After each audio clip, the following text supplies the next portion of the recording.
I think I've said this before in sermons. I struggle with being a perfectionist, and confession is good for the soul.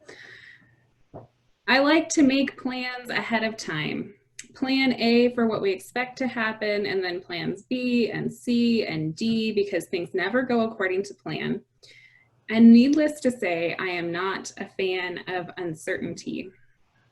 Now, for better or worse, I have passed these things on to Jack, and it's causing a fair amount of stress in our lives these days because it's mostly uncertainty around here and incomplete information and challenges so immense that perfection is truly not an option.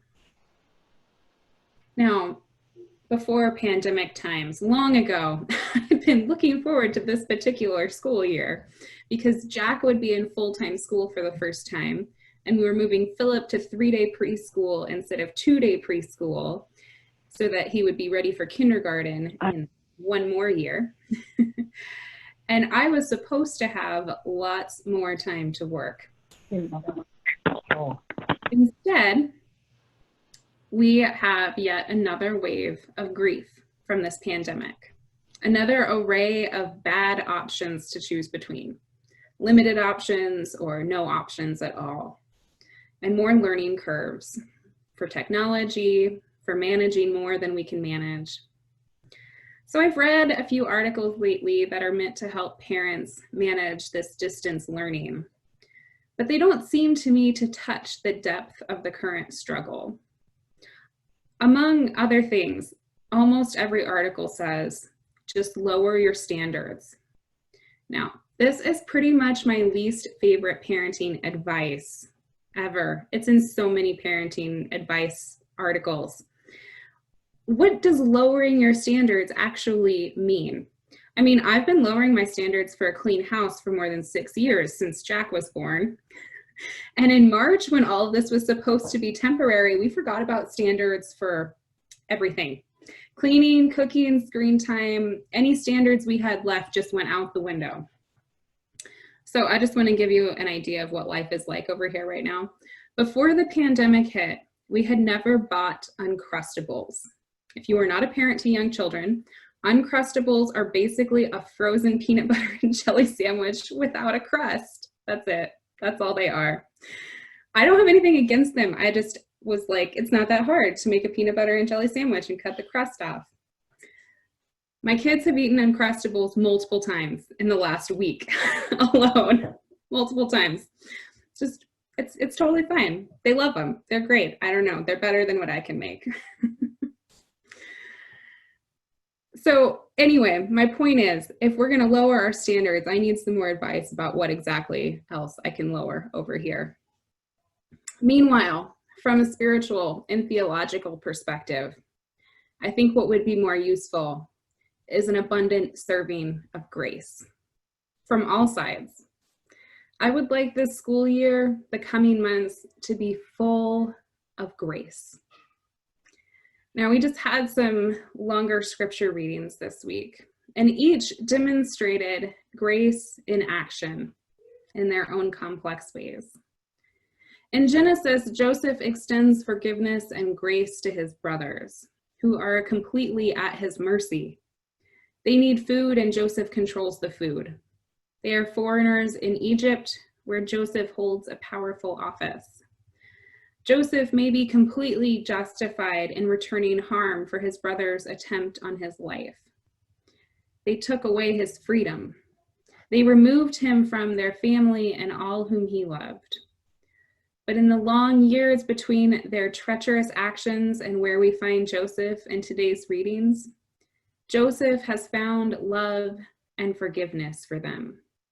He extends to them grace as he seeks to bless them through his position of power.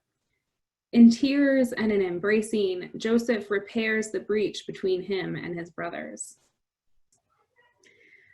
Grace in the reading from Matthew, though, is more complex. Jesus has been teaching about legalism. Jesus is redefining the law, breaking down its rigid boundaries, and looking instead at the heart of the law. When he does this, he's near Galilee, a proper place, having a discussion about purity and defilement. And his teaching is to the proper people, the scribes and the Pharisees.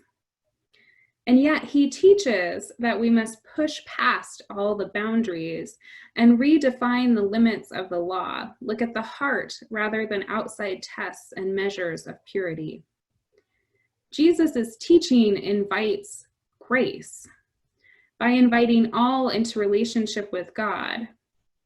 In contrast to the restrictive laws that set strict boundaries of purity and excluded many from the reach of religion, and by extension, the reach of God's love and grace. In the second half of the story, though, Jesus leaves this proper Jewish place and this appropriate setting with the appropriate people. He moves into Gentile territory. And now he has just discussed the breaking down of boundaries. But Jesus himself seems still limited as he rejects the Canaanite woman. This woman demonstrates the heart of her faith, though. She cries out for mercy. She sees who Jesus is, and she acts out of faith. Her encounter with Jesus tests all that Jesus has just taught. She bests him in their wordplay. Her faith and her persistence are grace given to Jesus. She refuses to relent. And so Jesus is able to move past the boundaries that are still constraining even him. Even though he says he has been sent only to Israel, she makes him see beyond those limitations so that his actions follow the teaching that he just gave. Joseph shows grace from those in power. This unnamed Canaanite woman shows grace from those without power. And meanwhile, Jesus' teaching, removing all the legalistic boundaries we think we must have, moves us outside the box. Get rid of the box entirely. Focus instead on relationship, on the heart of the matter, and on love. And yet I'm left with this question.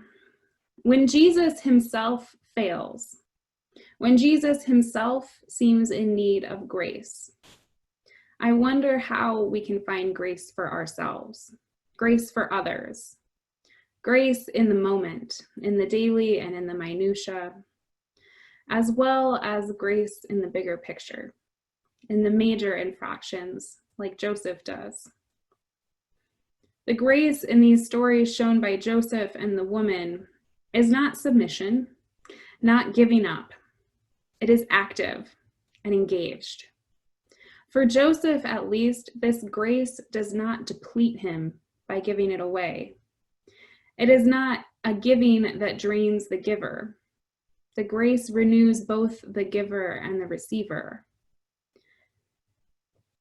For parents overseeing distance learning, for teachers, for students, we need lots of grace for ourselves, and we need to give lots of grace to all those around us. This school year, if we are to thrive, or even just survive, in this new mode of living and learning, we must cultivate abundant grace for ourselves and for each other. Even apart from school, I think grace is more essential than ever in the midst of the pandemic and in these last months before the election. And I think such grace must be active. It must be a source of life and not a drain on it. In this new year of learning, then, let us root ourselves in the knowledge of who we are and whose we are, children of the Creator, that we may be renewed by grace day by day.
Thank you, Ron.